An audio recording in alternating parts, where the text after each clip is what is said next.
Hello students, today in this video we are going to read your lesson 6 My Childhood. आज के इस video में हम पढ़ने जा रहे हैं आपका लेसन 6 माई चाइल्डहुड मेरा बचपन। इसमें हमारे जो प्रिय राष्ट्रपति एपीजे अब्दुल कलाम आज़ाद जो 2002 से 2007 तक भारत के राष्ट्रपति रहे हैं, उनकी बचपन के बारे में ऑटोबायोग्राफिकल ये स्टोरी है। उन्होंने जो अपनी ऑटोबायोग्राफी लिखी है विंग्स ऑफ फायर, उसमें उन्होंने अपने बचपन के बारे में कुछ बातें बताई हैं, वो आप इस लेसन में पढ़ेंगे। चलिए स्टार्ट करते हैं। और पढ़ने से पहले ये बातें आप 2-3 देख लें, आपके बुक में दी हैं। जब भी आप वीडियो लेसन रीडिंग का पढ़ें तो अपनी बुक को अपने सामने रख लिया करें। Can you think of any scientist who have also been statesman? ये प्रश्न है शुरू में। क्या आप किसी ऐसे व्यक्ति के बारे में जानते हैं, किसी ऐसे वैज्ञानिक के बारे में सोच सकते हैं जो राजनीतिज्ञ भी रहा हो? स्टेट्समैन माने होता है राजनीतिज्ञ, नेता। APJ Abdul Kalam whose projects in space, defense and nuclear technology guided India into the 21st century became our 11th president in 2002. Doctor APJ Abdul Kalam, जिन्होंने आप जानते हैं उनके प्रोजेक्ट, उनकी कई परियोजनाएं इन स्पेस, अंतरिक्ष में भी चलाई उन्होंने। अंतरिक्ष में उनके कई प्रकार की सैटेलाइट उन्होंने वैज्ञानिक के तौर पर काम किया। डिफेंस, रक्षा के क्षेत्र में भी उन्होंने काम किए। और न्यूक्लियर टेक्नोलॉजी, नाभिकी जो टेक्नोलॉजी है, न्यूक्लियर टेक्नोलॉजी, आणविक विज्ञान के कारण उन्होंने भारत को 21वीं शताब्दी में प्रवेश दिला दिया। Guided India into the 21st century.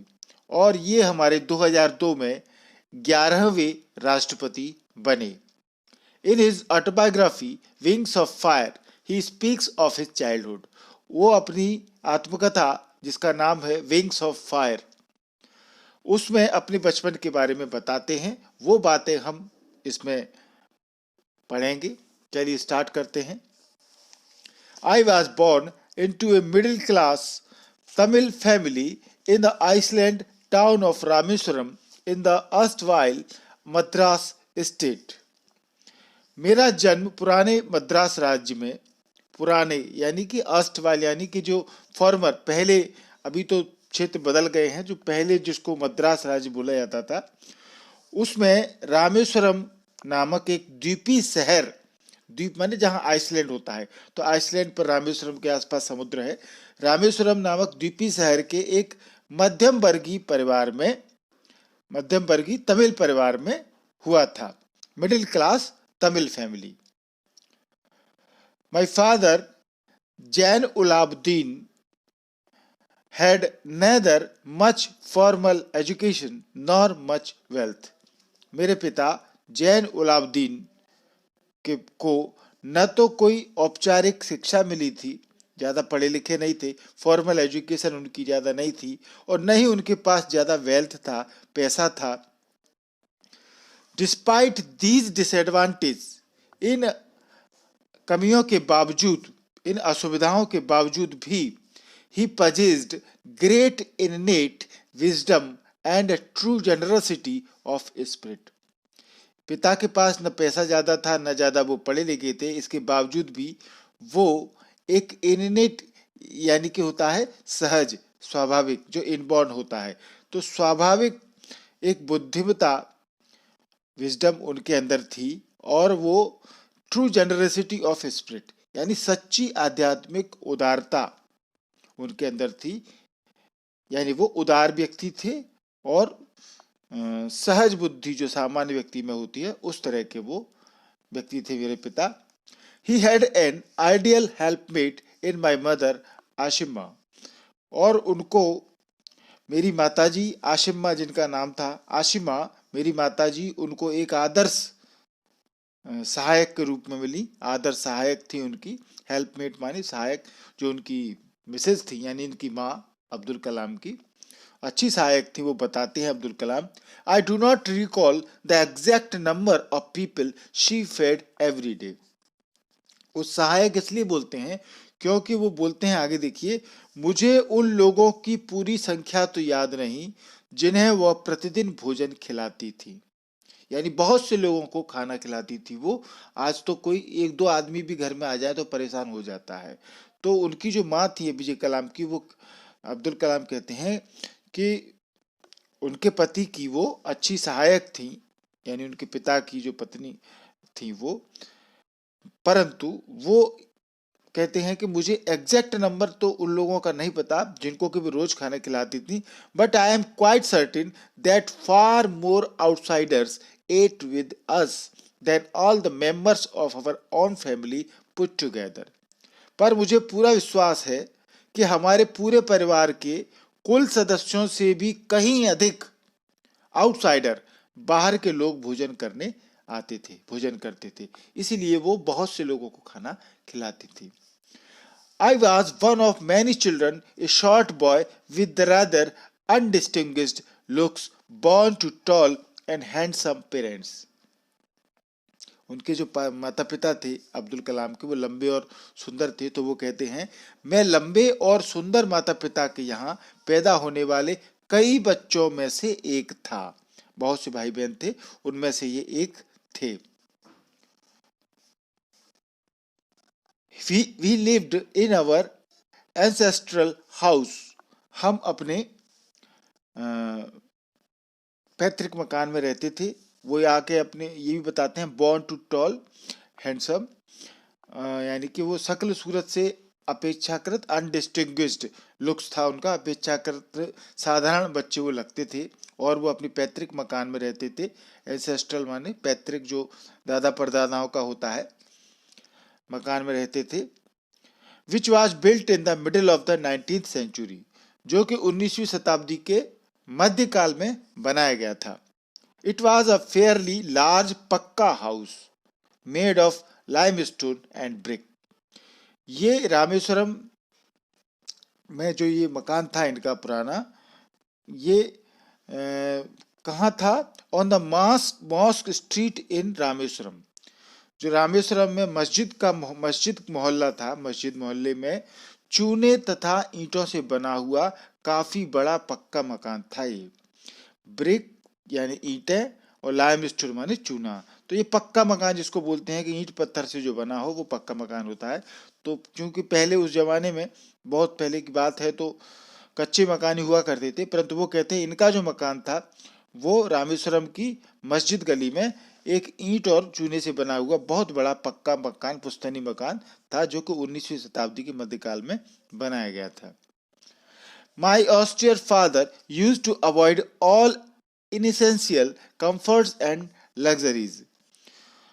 वो कहते हैं कि मैंने जो ऑस्टियर माने होता है सीधे साधे, मेरे सीधे साधे पिता सभी प्रकार के इनएसेंशियल, अनावश्यक लग्जरीज, जो ऐशो आराम से वो बचा करते थे, अवॉइड करते थे इन चीज़ों को, आरामदायक जो चीज़ें होती हैं उनको। However all necessities were provided for, फिर भी सभी जो चीज़ें थी वो हमारे को उपलब्ध कराई जाती थी। In terms of food, medicine और क्लोथ्स, चाहे वो दवाई की बात हो, भोजन की बात हो, या कपड़ों जैसी सभी आवश्यकताएं हमें प्रदान की जाती थी। In fact I would say mine was a very secure childhood, both materially and emotionally. वास्तव में मैं ये कहूँगा कि मेरा बचपन भौतिक तथा भावनात्मक, मटेरियली एंड इमोशनली, दोनों प्रकार से सिक्योर था, सुरक्षित था।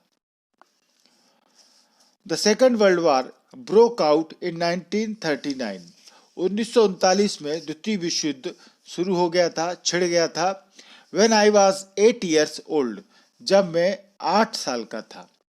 For reasons I have never been able to understand, a sudden demand for tamarind seeds erupted in the market.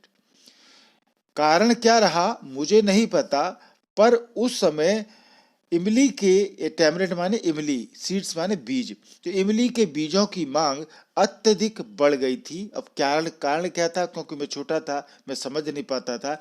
I use to collect the seeds and sell them to a provision shop on Mosque Street. मैं इन इमली के बीजों को इकट्ठा करता और मस्जिद के मोहल्ले की किराने की दुकान पर जाकर के बेचा करता था। A day's collection would fetch me the princely sum of 1 आना। अब जो पैसा मिलता था एक दिन की इन बीजों को इकट्ठा करने से मुझे 1 आना मिल जाता था। 1 आना यानी पुराना जो पैसा होता था उसको सबसे छोटी इकाई थी 1 आना। जैसे आज 1 रुपया होता है, 1 आना मतलब मान के चला जाता है कि पुराने जो सिस्टम है उसमें 1 आना का मतलब होता था 6 पैसे। My brother-in-law Jalaluddin would tell me stories about the war, which I would later attempt to trace in the headlines in the Dinamani। मेरे जो जीजाजी थे बहनोई, वो मेरे बहनोई मुझे युद्ध की कहानियां सुनाया करते थे, जिन्हें मैं बाद में दिनमणि नामक एक न्यूज़पेपर समाचार पत्र में के मुख्य समाचारों में हेडलाइंस में ढूंढने का प्रयास करता था। यानी उनके बहनोई जो है वो उनको स्टोरी द्वितीय विश्व युद्ध की सुनाया करते थे।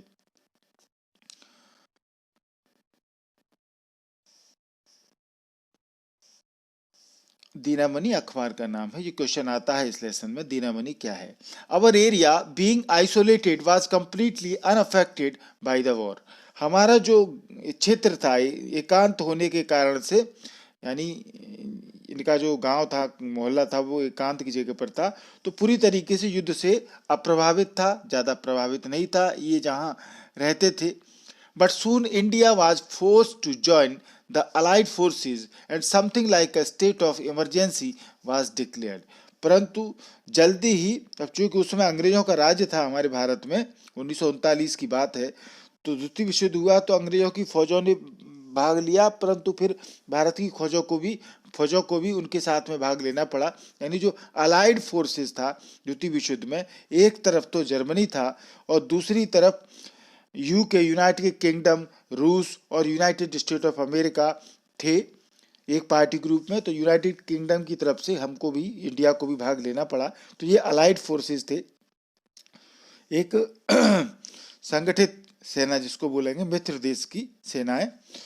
तो शीघ्र ही भारत को भी मित्र देश की सेनाओं के साथ मिलना पड़ा और एक प्रकार की इमरजेंसी, आपातकाल की घोषणा कर दी गई। The first casualty came in the form of the suspension of the train halt at Rameswaram station. और इस इमरजेंसी का सबसे बड़ा जो दुष्प्रभाव पड़ा वो रामेश्वरम स्टेशन पर रेलगाड़ी का रुकना सस्पेंड कर दिया गया, निलंबित कर दिया गया। अब वहाँ रेलगाड़ी रुकना बंद हो गई। The newspapers now had to be bundled and thrown out from the moving train on the Rameswaram road between Rameswaram and Dhanushkodi.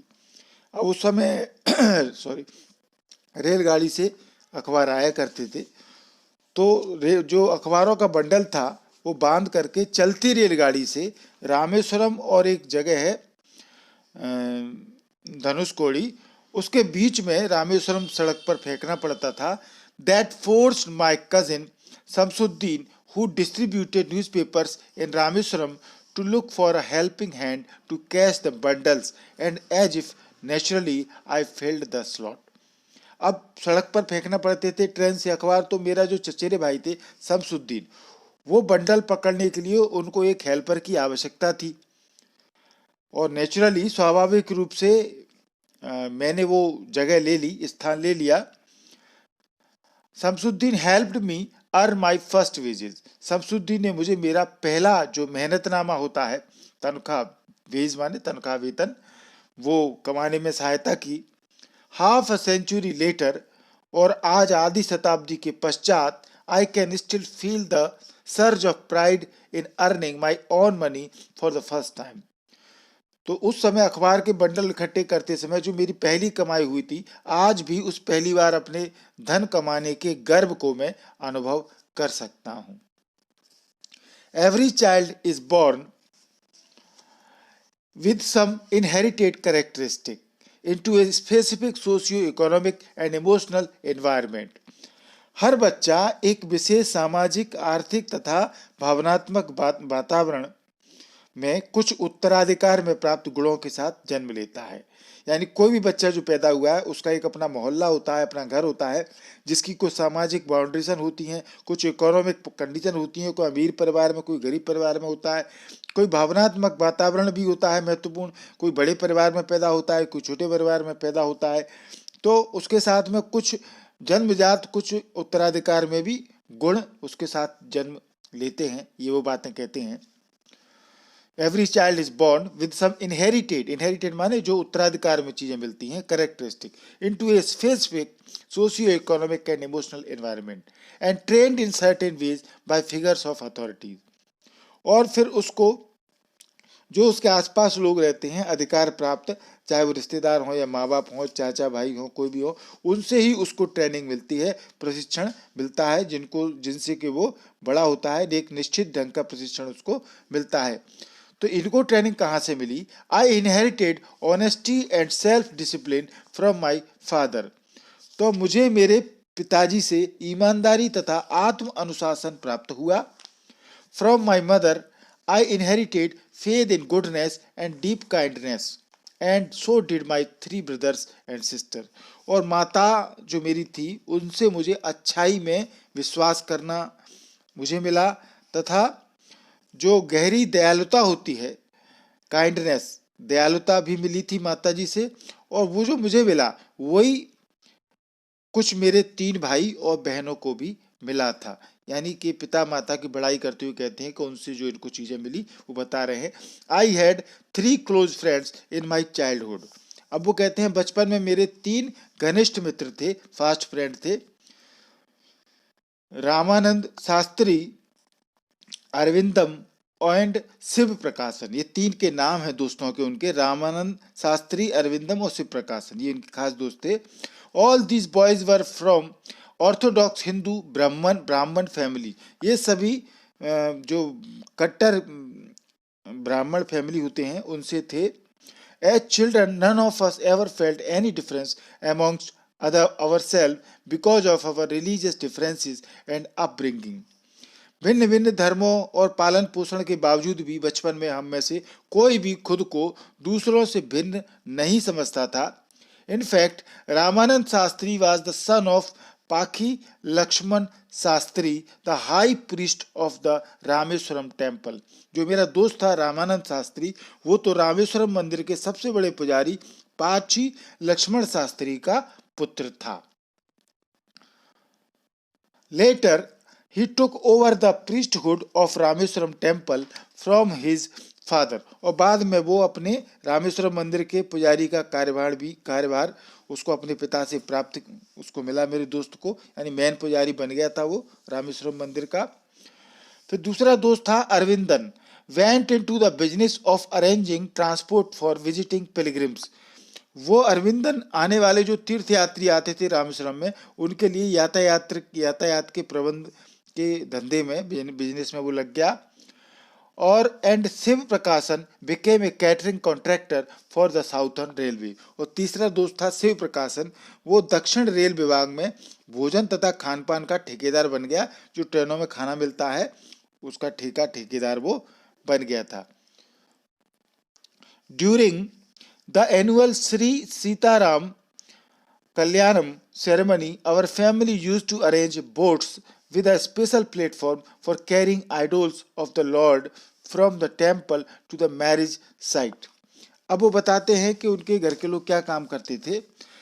जो वार्षिक उत्सव होता था वहाँ पर, सीताराम उत्सव रामेश्वरम में, उसके दौरान हमारा परिवार मंदिर से विवाह तक, यानी वहाँ मंदिर से भगवान की मूर्ति को ले जाया जाता है विवाह स्थल तक।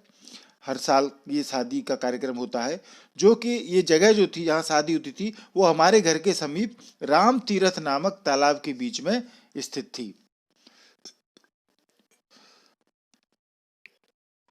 Our family used to arrange boats with a special platform for carrying idols of Lord Ram for the temple of the marriage site situated in the middle of the pond called Ram Tirath, which was near our house. ठीक है ना।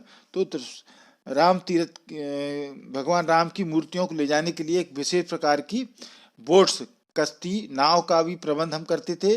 और फिर उसमें मूर्तियां ले जाने के लिए एक विशेष रूप से एक मंच बनाया करते थे, जिस मंच पे बैठ कर के भगवान बोट में जाते थे उस शादी की जगह पर। Events from the Ramayana and from the life of the prophet were the bedtime stories my mother and grandmother would tell the children in our family. अब रात में जब हम सोते थे तो मेरी माँ और हमारी जो दादी माँ थी वो रामायण और पैगंबर के जीवन की घटनाएं परिवार के बच्चों को सुनाया करती थी। ये उनके फैमिली का बैकग्राउंड था। One day when I was in the 5th standard at the Rameswaram Elementary School, a new teacher came to our class. एक दिन रामेश्वरम जो प्राथमिक विद्यालय में हम पढ़ते थे तो 5वीं कक्षा में मैं था, तो एक दिन हमारी कक्षा में एक नया टीचर आया, नया अध्यापक आया। I use to wear a cap which marked me as a Muslim and I always sat in the front row next to Ramanand Shastri who wore sacred thread. मैं एक टोपी पहनता था जो कि एक मुसलमान होने की निशानी थी, तथा और मैं हमेशा रामानंद शास्त्री जो मेरा दोस्त था रामानंद शास्त्री उसके साथ में अगली लाइन में पंक्ति में बैठता था, और वो एक सेक्रेड थ्रेड यानी वो पवित्र धागा यानी कि वो जनेऊ पहनता था रामानंद शास्त्री जो ब्राह्मण लोग पहनते हैं। The new teacher could not stomach a Hindu priest son sitting with a Muslim boy. तो जो नया टीचर आया था वो एक हिंदू पुजारी के पुत्र को मुसलमान लड़के के साथ बैठना उसके पेट को पचा नहीं, वो सहन नहीं कर सका। कुड नॉट स्टोमक माने कुड नॉट टॉलरेट, वो सहन नहीं कर सका इस बात को कि एक ब्राह्मण लड़के के साथ में एक मुस्लिम लड़का बैठा है। In accordance with our social ranking as the new teacher saw it. अब चूंकि उस समय ये जो पुराने जमाने में रीति राज की जो परंपराएं थी जिनसे वो टीचर घिरा हुआ था, वो नई सामाजिक व्यवस्था के अनुसार जो कि एक नए टीचर में थी, उसने देखा I was asked to go and sit on the back bench. तो मुझे उस टीचर ने फिर पीछे बेंच पर बैठने के लिए कहा गया मुझे। आई फेल्ट वेरी सैड, मुझे बहुत दुख हुआ, उदास हुआ। And so did Ramanand Shastri. अब मेरा रामानंद शास्त्री जो दोस्त था वो भी बहुत दुखी हुआ, इसको अनुभव हुआ। He looked utterly downcast as I shifted to my seat in the last row. जैसे ही मुझे अंतिम पंक्ति में जाकर अपने स्थान पर मैं जा रहा था, बिठाया गया था, तो वो बहुत उदास नजर आया। The image of him weeping when I shifted to the last row left a lasting impression on me. जब मैं अंतिम पंक्ति में लास्ट लाइन में गया तो मेरे दोस्त रामानंद शास्त्री का रोता हुआ चेहरा जो है वो मुझ पर एक चिरस्थायी प्रभाव छोड़ गया। आज भी मुझे उसका रोता हुआ चेहरा याद है जब मुझे वो पीछे लाइन में बिठाने के लिए कहा गया था। तो ये आप देख सकते हैं यहाँ पर किस तरीके से पहले लाइन में बच्चे बैठा करते थे। वहाँ पर सामाजिक स्तर के अनुसार नए टीचर को जो बुराई थी उसको लगी वो उसने बताई, परंतु जो बच्चों के ऊपर मन के ऊपर एहसास हुआ वो उन्होंने फील किया। आगे क्या होता है। आफ्टर स्कूल, छुट्टी के बाद, वी वेंट होम, हम घर गए। And told our respective parents about the incident, और हमने अपने माता पिता को अपनी इस घटना के बारे में बताया। Lakshman Shastri summoned the teacher and in our presence told the teacher that he should not spread the poison of social inequality and communal intolerance in the minds of innocent children. तो जो पिता थे मेरे दोस्त लक्ष्मण शास्त्री जो थे मेरे रामानंद शास्त्री के पिता, तो लक्ष्मण शास्त्री ने अध्यापक को बुलाया, हमारी उपस्थिति में उस टीचर से कहा कि इन भोले वाले बच्चों के दिमाग में सामाजिक असमानता, सोशल इनइक्वालिटी तथा सांप्रदायिक असहनशीलता, कम्युनल इंटॉलरेंस का विष जहर नहीं फैलना चाहिए। He bluntly asked the teacher to either apologize or quit the school and the Iceland. उन्होंने ब्लंटली माने बिल्कुल रूखे स्वभाव से, स्पष्ट रूप से अध्यापक से कहा, शिक्षक से कहा कि या तो वो क्षमा मांगे अथवा स्कूल तथा इस पूरे द्वीप को छोड़ करके चला जाए। अपोलोगाइज मांगे, क्षमा मांगे, या स्कूल छोड़ जाए और इस द्वीप को ही छोड़ जाए। Not only did the teacher regret his behaviour but the strong sense of conviction Lakshman Shastri conveyed ultimately reformed this young teacher.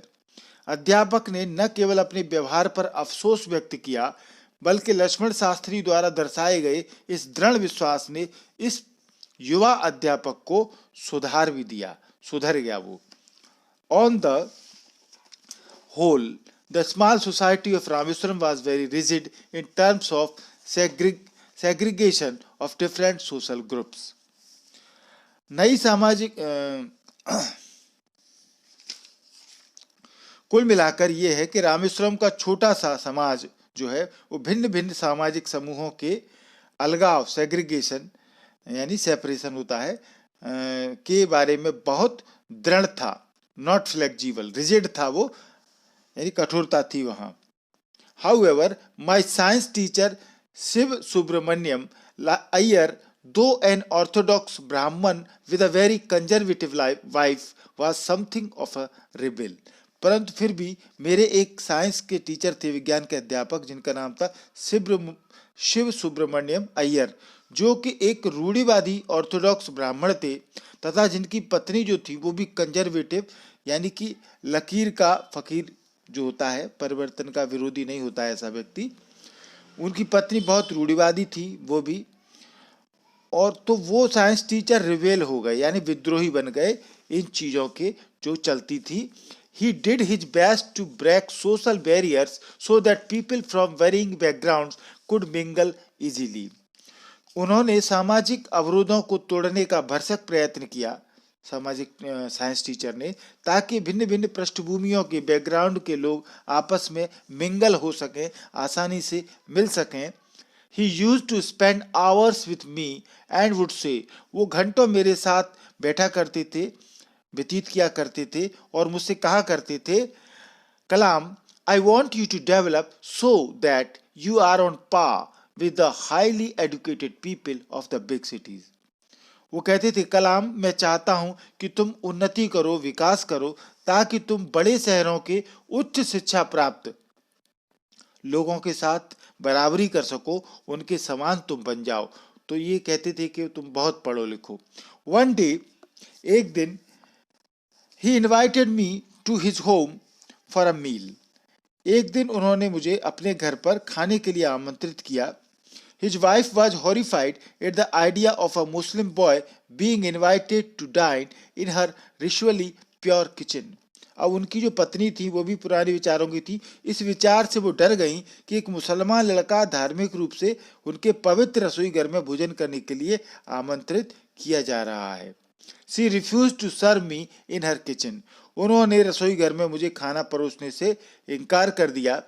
Shiv Subramaniam Iyer was not perturbed, nor did he get angry with his wife, but instead served me with his own hands and sat down beside me to eat his meal. परंतु शिव सुब्रमण्यम जो science teacher थे वो बीवी के इस अपनी पत्नी के से परेशान नहीं हुए उसके व्यवहार से, और न ही उन्होंने अपनी पत्नी पर क्रोध किया। इसकी बजाय उन्होंने खुद अपने हाथों से मेरे लिए भोजन परोसा तथा मेरे पास आकर के बैठ करके खाना खाने के लिए वो बैठ गए। His wife watched us. उनकी पत्नी हमें देखती रही। From behind the kitchen door. दरवाजे के पीछे से वो हमें देख रही थी पत्नी उनकी। I wondered whether she had observed any difference in the way I ate rice, drank water or cleaned the floor after the meal. मुझे आश्चर्य था कि कहीं उसने मेरे चावल खाने के तरीके में भिन्नता तो नहीं देखी, या फिर मेरे पानी पीने में या भोजन के बाद फर्श साफ करने में अंतर तो नहीं पाया। मैं डर रहा था कि ऐसा कुछ तो उन्होंने फील नहीं किया। When I was leaving his house, जब मैं उनके घर से जा रहा था, Shiv Subramaniam Iyer invited me to join him for dinner again and the next weekend. तो फिर जब मैं जा रहा था तो शिव सुब्रमण्यम अय्यर ने अगले वीकेंड यानी शनिवार इतवार जो होता है सप्ताहांत में फिर मुझे भोजन पर आने के लिए आमंत्रित किया। Observing my hesitation, he told me not to get upset, saying, once you decide to change the system, such problems have to be confronted. उन्होंने मेरे चेहरे पर कुछ महसूस किया तो हिचकिचाहट देखकर उन्होंने मुझे परेशान न होने के लिए कहते हुए एक बार जब तुमने समाज को बदलने का निश्चय किया है तो इस प्रकार की समस्याओं का सामना तो करना ही पड़ेगा. When I visited his house the next week, Shiv Subramaniam Iyer's wife took me inside her kitchen and served me food with her own hands. अगले सप्ताह जब मैं उनके घर गया तो शिव सुब्रमण्यम अय्यर की पत्नी मुझे अपने रसोई घर में ले गई तथा उन्होंने अपने हाथ से खुद मुझे भोजन परोसा. Then the Second World War was over. तब द्वितीय विश्व युद्ध समाप्त हो गया. And India's freedom was imminent. और भारत को स्वतंत्रता मिलने वाली थी. Indians will build their own India, declared Gandhi ji. Gandhi ji ने ये घोषणा की थी कि भारतीय लोग अपने भारत का खुद निर्माण करेंगे, स्वयं निर्माण करेंगे. The whole country was filled with an unprecedented optimism. पूरा अभूतपूर्व अभूतपूर्व आशावाद से भर गया था. ऐसी आशा जो पहले नहीं थी परंतु अब लोगों के मन में आशाएं जागी थी. I asked my father for permission to leave Rameswaram and study at the district headquarters in रामानंदपुरम. फिर तो मैंने अपने पिताजी से रामेश्वरम छोड़कर रामानाथपुरम जो जिला मुख्यालय था वहां अध्ययन करने के लिए उनसे अनुमति मांगी पिताजी से. He told me, तो as if thinking aloud, उन्होंने मुझसे कहा जैसा कि वो ऊंचा सोच रहे हों, कुछ ज़्यादा ऊंचा सोच रहे हों. उन्होंने मुझे कहा, Abul, I know you have to go away to grow. मुझे पता है, मैं जानता हूं कि विकास के लिए, ग्रो होने के लिए तुम्हें जाना ही होगा. ध्यान से सुने बच्चों, बहुत इंपोर्टेंट लाइन है ये. Does the seagull not fly across the sun alone and without a nest. क्या समुद्री चिड़िया धूप में अकेले बिना घोंसले के नहीं उड़ती. ऐसी बात पिताजी ने मुझसे कही थी. यानी समुद्र कितना बड़ा होता है, यानी कि जीवन कितना ही बड़ा हो, कितना ही बड़ा शहर हो, सीगुल जो है वो अपने घोंसले को छोड़ करके, अपने माता पिता को छोड़ करके सीगल भी समुद्र में उड़ता है बिना कोई चिंता किए. तो इनका कहना था कि अकेले तुझे जाना है तो जाना ही पड़ेगा. He quoted Khalil Gibran to my hesitant mother. माँ चिंता कर रही थी तो मेरी सहमी हुई माताजी से उन्होंने खलील जिब्रान की बात उल्लेख करते हुए कहा. उन्होंने कहा माताजी से, your children are not your children. तुम्हारे बच्चे केवल तुम्हारे बच्चे नहीं हैं. They are the sons and daughters of life's longing for itself. वे जीवन के अपने तरीके से जीने की इच्छा के पुत्र पुत्रियां हैं. वो अपने जीवन को अपने तरीके से जी सकते हैं. They come through you but not from you.